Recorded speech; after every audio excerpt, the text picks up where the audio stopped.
Hi Katie, I've reviewed your lesson plan and so here's my feedback. This is very thoroughly done and I like the fact that you scripted out how you'll be speaking to the students, and I really like your attachments. Those are really well done. The fact that you have one this kind of just like guided notes, like fill in the main word, and then the review one is let's see if you can do, put all of that piece in, okay? Okay. The one thing that I'm really going to press you to change on here actually has very little to do with your content, but it has everything to do with framing your content, okay? Let me show you what I mean. So, all right, so you have you've chosen 2 evidence outcomes here, but I think really what you are actually only doing is this one. They're introducing knowledgeable claims and talking about them. I don't even know that they're going as far as, alternate or opposing claims, and well, bother. I don't know if these are quite the right standards. I don't know if you've reached far enough in this lesson plan to get to them.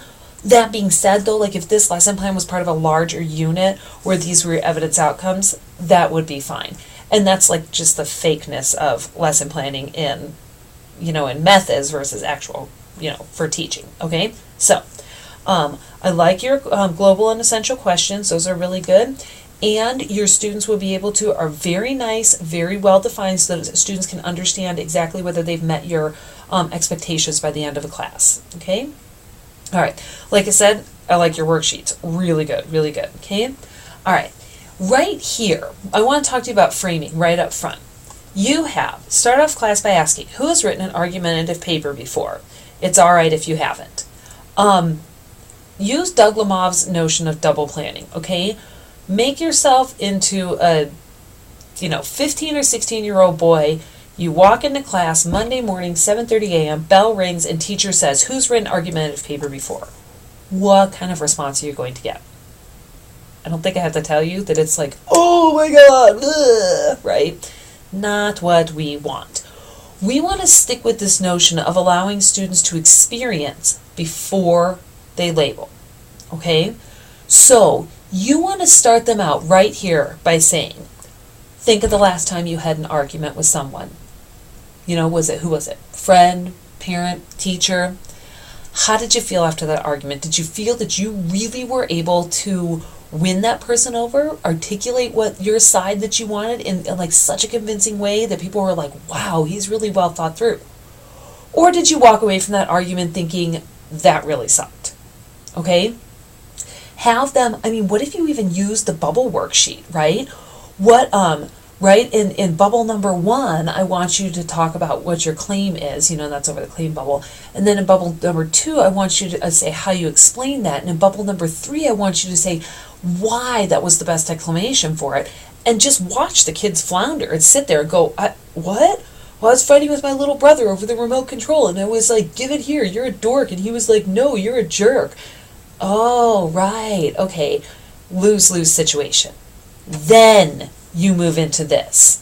Let's talk about the different styles for creating a really effective, really persuasive argument, right? And our job today is to focus on Toolman, okay?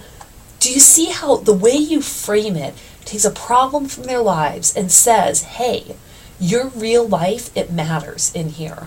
And those thoughts matter. I'm going to help you look backwards and think about what you could have done different in that situation so that you can look forward and know how to handle that situation better next time, okay? That'll hopefully avoid a whole bunch of the moans and groans, obviously not 100%, okay? All right. Okay, your instruction, your direct instruction is beautiful, perfect, I love it. There's the 5 terms. Start by asking students what data is, let them answer, give them the definition. Remind them of this. Ask them what claim is. Wait for the definition, give them the specific one. This is just beautiful, Loctite, beautiful direct instruction here. Love it, love it, love it. Okay, now the model, right? So, okay, we're filling out the bubbles and making sure that they understand those. And then instead of going on to the second worksheet by then, what if you used the blank worksheet to say, okay, think back to that argument. Take this blank worksheet, put it side by side with your notes, and reimagine this argument. What was your claim, right? Well, my claim was that I had more of a right to the remote control than my little brother did. What was your data? Little brothers haven't been on Earth nearly as long as older brothers have, and therefore, right? I mean, ha ha ha, right? And then their warrant is like, therefore, blah, blah, blah, blah, blah. Let them use the blank worksheet to reimagine application of that, okay? It's sort of like what you have down here. Have the students go home and think about how the ideas of Toolman work in their everyday lives. Put that into practice while they're right there in class with you. And then, hey, does anyone want to share? Does anyone want to, oh, interesting. Now, is that really a claim? Let's put that up next to our definition of claim, right? It's, it's actually arguable and it's not opinion based. Is it? Oh, I guess that's kind of an opinion. Right. Okay, so let's look at someone else's claim. Anyone else want to try?